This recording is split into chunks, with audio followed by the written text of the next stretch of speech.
Hello, everyone. Thank you for joining us. I'm June Riley, CEO of VC Task Force. Thank you for joining us today for Gary's Picks. And just a little bit about VC Task Force. We're an organization that supports the venture community by addressing issues of the day through programs and events. This is one of our programs, Gary's Picks. And I'm going to turn the floor over to Gary to announce his program today. Take it away, Gary. Yeah, thanks, June. It's great being here. My name is Gary Fowler. As June said, I'm the CEO, president, and founder of GSD Get You Done Venture Studios, a premier AI and quantum venture studio located in the heart of Silicon Valley. Been involved in startups over 35 years, 17 startups, and a couple of unicorns. And with that, I have an incredible guest today. So Sanjay Bhatia is a serial entrepreneur. He's an investor. He's a yogi master. He's an all-around good guy. And we're going to be talking about his journey, his company, Runday.ai, agentic AI company. And with that, I'd like to bring Sanjay on board. Hi, Sanjay. How are you today? Hey there, happy Wednesday. Glad to be here. So tell us a little bit about your journey. So you went to Georgia Tech, you went to Georgia. So how did you get started in technology and entrepreneurship? I've just been doing, AI analytics companies my entire career.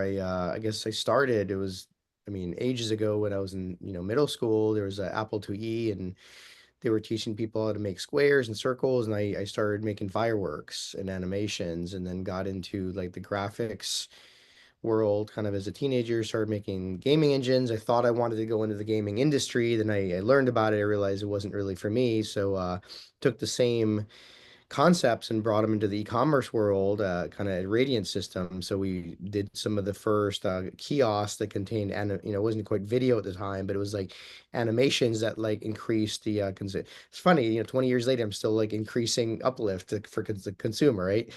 So that's kind of what we do sometimes. And so did that, worked on one of the first commercial national scale pizza ordering systems for Tricon and Pizza Hut. When then worked at Microsoft, and then in grad school just was working on some services business. Just realized there's so much data out there starting to emerge, and it was really hard to get to it. There were people, you have to make IT requests. So started my first company, Izenda, in my dorm room, just sort of as a way to keep up with the demands for reports that were coming from our services clients. And so we sort of gave them the ability to, customize the filters and things at first, and then turned into an entire, BI analytics platform that was more AI driven. And later sold that business, now part of Logi Analytics. And then worked in a couple other companies, had a hedge fund. We found it was easier to sell software than to raise capital for hedge funds. So that turned into a software company, now part of Firmidium. And then, after that, like, work was in fashion for a little while. So we tried to get our own stores going, and then pandemic hit. And then we had an opportunity with Rihanna's Fenty brand, who hadn't had sort of a massive amount of momentum in taking on Victoria's Secret. So what they, had a challenge during COVID where you couldn't walk up to people and touch them and get close enough to measure them. And so we came up with a way without photography to really measure people from a social distance. The CEO of Intel actually presented this at their keynote last year. And then after, launching that successfully, I was just shopping for a mask, and they never got my question answered, and just saw OpenAI had their beta API, and started building IP to answer buyer questions, and then expanded that to the Meta platform, working with ads directly. And then the big breakthrough was really about 6 months ago when we started implementing reasoning models, where the AI can not just sit there on a website waiting for traffic, but go out there on LinkedIn, find the right people, communicate with them, message them, and get them interested in the brand and on the phone calls. So how did the genesis of Runday, how did Runday, the concept of Runday start, Sanjay? The original vision was actually pre-pandemic, where the idea was that three or four different people wanted to meet. They all worked and lived in different places, and it was sort of triangulate a good like location for a meeting, like a Regis office or a restaurant, and we would charge those facilities some kind of fee to bring people there. And so you started working on that concept, and then pandemic hit, and people, restaurants were all closed, and so focused on the fashion business more, because that had a huge urgent need. And then after that, kind of just got back to it and realized we were like now in this Zoom world, and kind of like getting people more qualified buyers was important thing. And AI was capable of understanding complex emails, or started to be able to kind of understand complex emails and look at calendar data and kind of know what to do. So first it was just sort of you'd email Alice, or Avatar, which stands for the Artificial Language Integrated Client Experience. So you email her like she's an assistant. And so we built that out, and we discovered later the real opportunity was not just these internal meetings, but to bring buyers from the outside world into someone's calendar. And it's been pretty cool creating that and delivering that ever since. So if you look at it, can you walk us through how Runday works and what are some of the key features that set it apart from the competition? Yeah, so the first thing we do is create a multi-channel agent. So we look at your website, knowledge bases, any documentation. We create an agent that can answer very complex questions accurately at high performance. So what's it's able to do that sort of a product expert. And then what we can do is connect it to different things. We can connect it to advertisements. One of the greatest ROIs we have is if you have like a BDC consumer ad, and then instead of having that ad go to a website, it opens up WhatsApp directly. And so you get the people's phone numbers and permission without even asking. And so we've seen huge ROI on things like that. And so, but we're not focused on one channel. We're really a general purpose AI agent that works across multiple channels. In fact, our visitor dashboard, which we're first to market with, you can see like the whole history of a buyer's journey. We look them up, we send them an email, they click on something. Now we can start tracking them. They might go to the website, then the pricing page, ask some questions, book a demo without having to put their email in again because we already know it. And then we send them a reminder over text 15 minutes before. So all of that really one place. We think of AI not as superhuman, but as an intern or an army of interns that never quit and never sleep. And so, if you had this army of interns, what would you have them do? And that's how we think about it. We think about adding features and how the features should work, not as like a piece of software as a service where you're having to log in, remember your password. Like, I run into all the time. I have so many systems that I have to use. I'm like, okay, which one was, what was the website, even the website or login link again? Happened yesterday morning, actually, with something called ShareFile. So instead of that, it's like a person who's in your email. It's a digital worker or a digital employee that you can communicate with. They do their job, and then they send you information. For example, when we find someone that responds positively, it sends you an email saying, "Hey, here's the email. I'm going to say this. Let me know if you want to do something otherwise, and I'll wait 2 hours for your response." So you just literally email the AI back and say, "Actually, let's say this," or send them this link, whatever it is. And if you get busy, you don't have a chance, that it just sort of like looks at your calendar, kind of comes up with a response, and suggests a couple times, all on its own. So, you look at it, how do you see Runday making a difference in a company's the way that it does business, the company's processes? How can it really make that difference? Well, I'll say, it creates jobs. So the media loves this sort of story of how AI is destroying jobs and everyone's going to be unemployed. And, we think quite the opposite is the case. If you can really, bring buyers in, you're going to need more salespeople, more customer success people, more everything, right? And so it's really like kind of our motto is unite human and AI agents. So we're really bringing them together in a way where the human team, when they have a chance, can look over its shoulder, kind of jump into the conversation whenever they're available. It also knows their calendars, books appointments for them. And so it's just about, a mid-sized company, that's wanting to grow, or at least grow faster.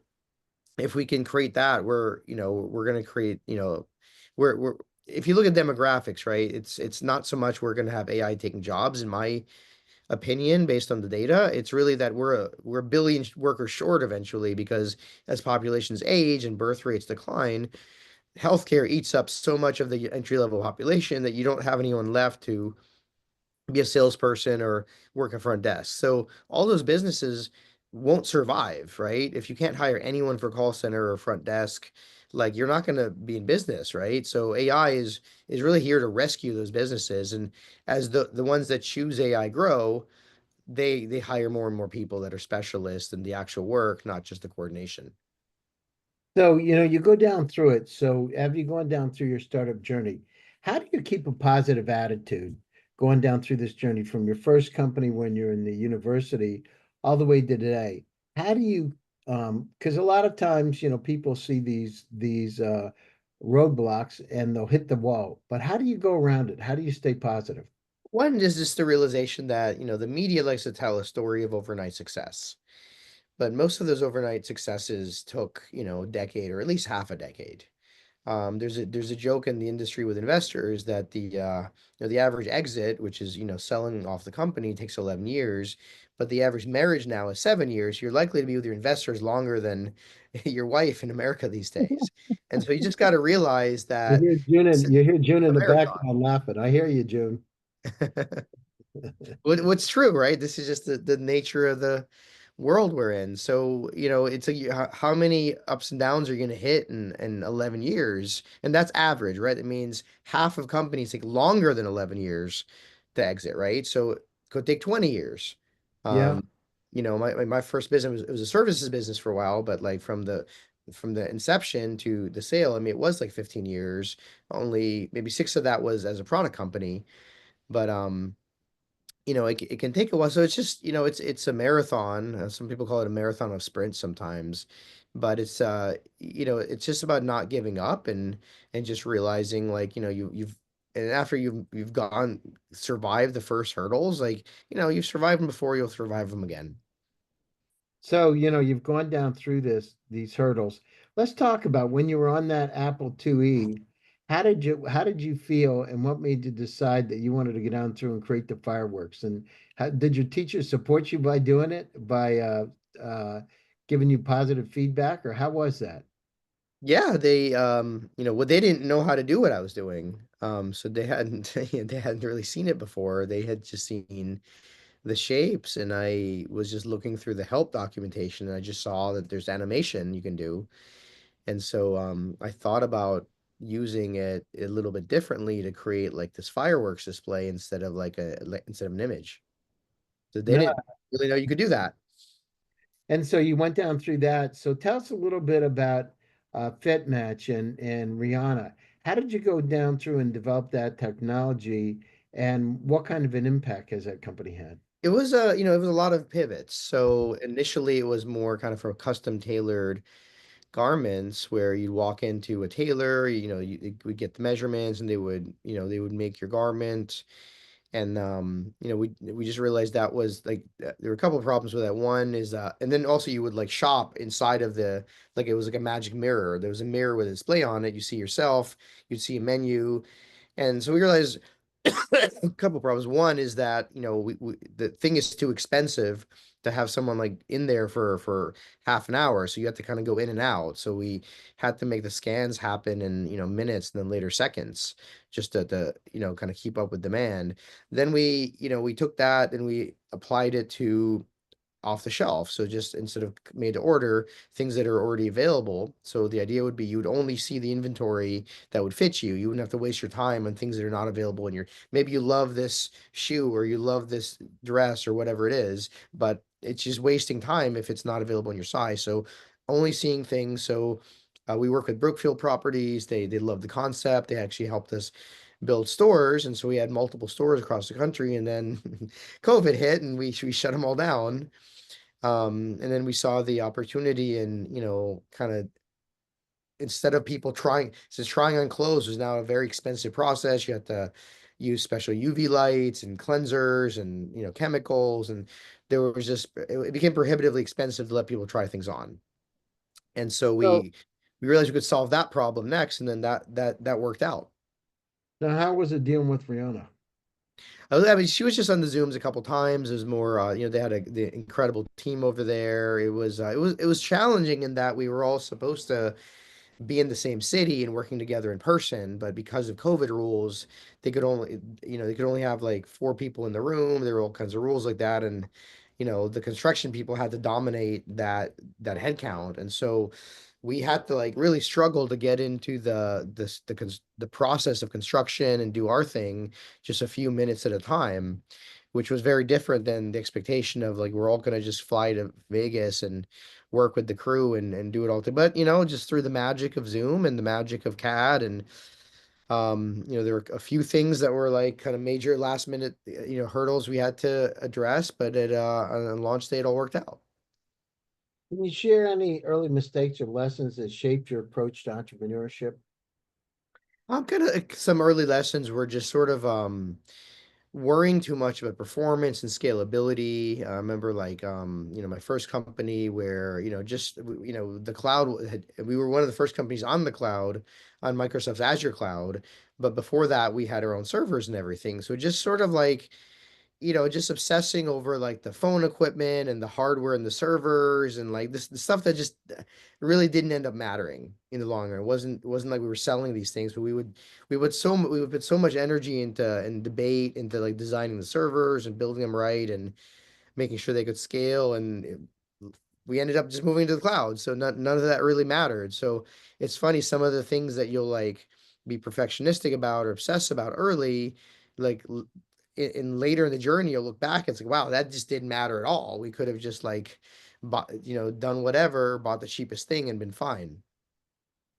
So, we talk about now we've moved through generative AI to agentic AI. What is agentic AI?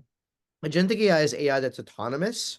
That's essentially a member of your team that can work when you're not available, while you're sleeping or when you're busy with, other business. It's sort of a coworker. So the difference would be like a co-pilot would be something where it's only operating when you're using it, or a tool is something, a human has to be there using the tool. And agentic framework is also kind of there's a technical term for the way multiple agents work together. But our way of thinking about it is there's a few categories of it. So one category of it is sort of a digital worker, where they're a team member, whether you think of them as an intern or as an equal, they're a member of the team and they're doing all these tasks autonomously, bringing people in at the right time, but generally able to operate with or without you. Another type of agentic is sort of a desktop. You look at Manus from China, and OpenAI has Operator, and so these are things where you can put it on your computer, walk away.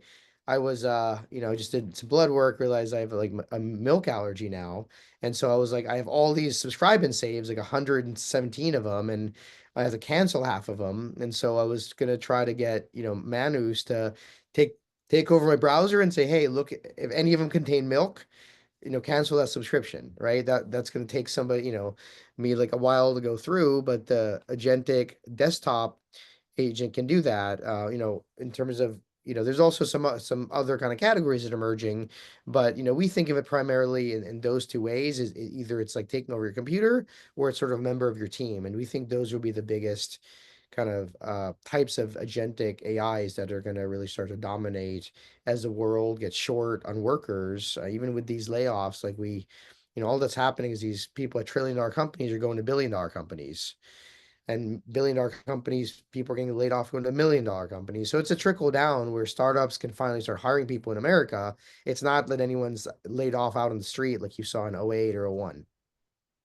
So what do you think, like, how far is this agentic AI going to go over the next 5 years? I mean, 5 years from now, you're going to start to see these agentic AIs embodied. And by that, I mean, embodied in terms of robotics.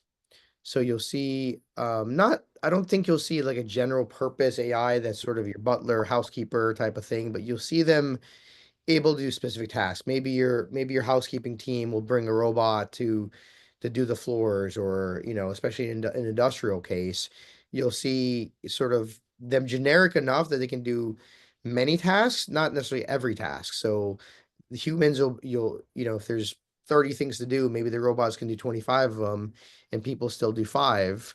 And they work together on those five. So you're going to see the embodiment of agentic AI into robotics within 5 years. Are there any notable user success stories, and you don't have to use the names, or case studies that highlight Runday AI's value? to those Yeah, companies? I mean, just this week we did it for a software company in California. They're going to an event. They had a list of about 200 people that had gone before, and they were, kind of struggling to figure out the best way to approach the event, whether they were necessarily going.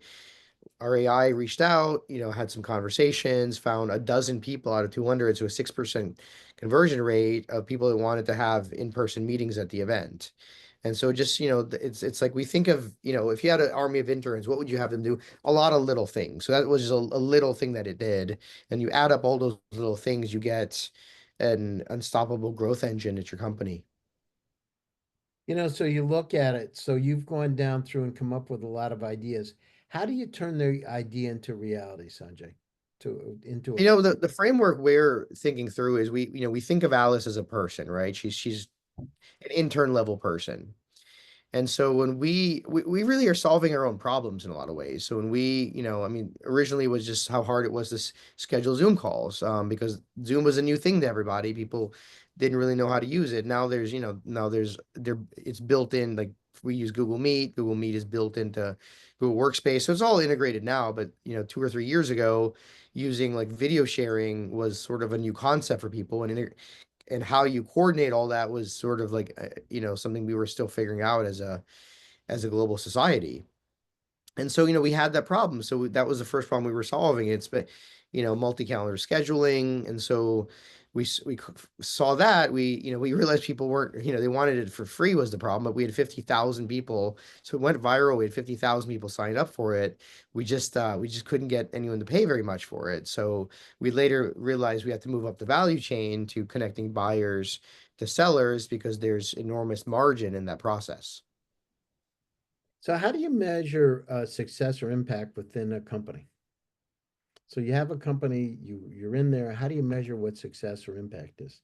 I think when they start thinking differently about how to hire, who to hire, how to hire, when it sort of goes from they're like, okay, should we hire BDR? Should we hire SDR? Should we hire like sort of a lot of like junior people that we don't really necessarily expect to stay at the company very long? When they start shifting from like, oh, okay, if the AIs can do this, then we need to hire this kind of person, and that's really a fit for our culture and our company that can grow with us, because we can grow now. So instead of it being like, how do I solve this sort of like frantic problem of just getting some appointments, to like, okay, I have plenty of appointments. I can scale it up if I need to. Who do I hire to grow my business, take it to the next level, compete at a higher level? One of the things, so, if you look at for Run Day, if you look at that, why Run Day came to be, let's talk about, what are the user pain points you aim to address or addressing with the product? And what's the reaction of companies to that?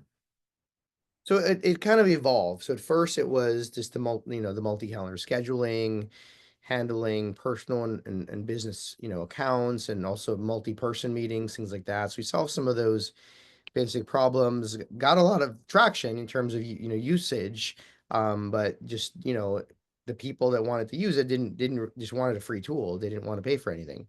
And so then it evolved into, okay, this is now a product expert that also knows about your brand and can be a brand representative for late stage buying questions when no one's available to answer them. It's like, okay, well, that's great. We solved that problem. But there wasn't quite enough need. And also on the support side, we kind of discovered not every company cares about support, because their competitors don't either. So while it was a huge part of the mission to improve, and still is, of course, to improve global customer support, as selfish consumers as well, there's sort of this phenomenon of like, well, everyone in the industry has terrible support, so if mine is better, I don't necessarily make any more money. So we kind of evolved through that. And then the next thing was like, okay, connecting the traffic. And then the realization was, well, wow, a lot of brands have sufficient traffic, but not enough of it's qualified. So our final thing that led to incredible levels of product market fit were, okay, well, we can find people that fit your ICP and actually bring them in to your websites and put them on your calendars. No, that's great. Um, what was a defining moment or experience that helped you? I know we touched on a little bit, but was there a direct aha moment where you said, I'm going to do Run Day? When did that moment take place? How long ago? Uh, I mean, the original version of it was the restaurant business, so that was sort of like kind of just dabbling and really solving my own. I think it was just like I was in a situation. There were 3 or 4 people. We're trying to figure out where to meet. It was a lot of texting back and forth, and we didn't really figure it out. And so that was the first incarnation of it. I mean, that was sort of more of a prototype that went away through pandemic, and then when I came back to it, it was just like, when we were like coordinating this incredible launch with the Savage brand. I mean, there's so many Zoom meetings in multiple time zones. The time zone thing was a big piece of it because we weren't expecting to be in different time zones. We were expecting to fly to Vegas and all work together at the same time, and in person, right? So when we couldn't do that, that was like, wow, I wish I had, it didn't exist yet, but I wish I had Run Day helping me coordinate all the, because it was like, like now it's like maybe normal, but to have 8 Zoom calls in a day, that was not something people were used to doing, especially across multiple time zones, right? So it was just an element of how exhausting it was, and how many times we sort of like had mix ups or had to reschedule things. So we didn't realize where we didn't know where people were. So we didn't necessarily know that this person's East Coast, this person's West Coast. So like I had the problem, and like like just to a point of exhaustion, to get the launch successful. And then, when I sort of was starting Run Day back up, I knew the pain. Had felt the pain very intensely. Um because I was, literally not able to sleep because of how hard it was to coordinate that many people across that many time zones and make it all work together. What advice would you give to someone who wants to build a tech startup today? I'd say one is kind of back to the the longevity of the exit. It's like I think there's a tendency to for the media to hype this sort of story of, oh, they started this company and then sold it a year or two later for $1 billion, and it's just one is just not usually true, right? That even something like Angry Birds, which was like one of the first overnight successes on the App Store, that was their 53rd game. They Hmm. made 52 or 50 something anyway.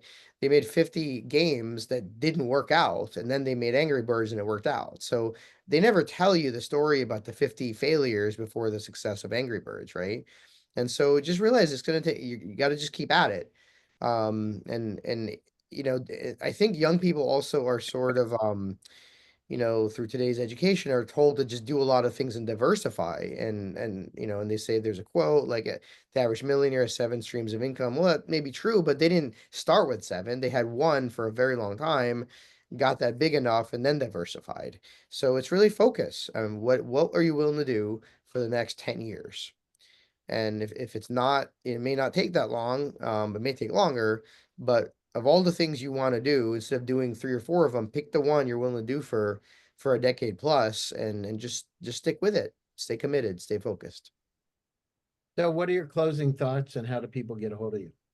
You can get a hold of me at Sanjay at runday.ai, or just go to our website and reach out to us there. And closing thoughts is we are just at the precipice of a new age of human evolution. So this isn't just a trend or a technology. This is like you look at the agricultural age, industrial age, information age. We're now in the experiential age where most things you buy are not products, but actually experiences that may have a product component to them. And that is now moving into this agentic age, or this age of agents, where at some point the majority of the workers in the world will be an AI working alongside humans to, you know, push humanity forward. No, I agree with that. Sanjay, thanks for taking time out of your busy schedule to join us today. And thanks to all my audience for joining one more time Gary's Picks. My name is Gary Fowler. I'm your host. Stay happy, stay safe, and stay healthy. We'll be back to you again soon with another exciting edition. June?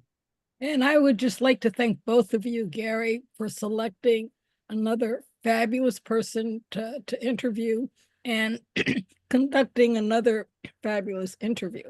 And Sanjay, I just think what you're doing is absolutely fabulous, and I would like to talk to you later because Yeah, let's do it.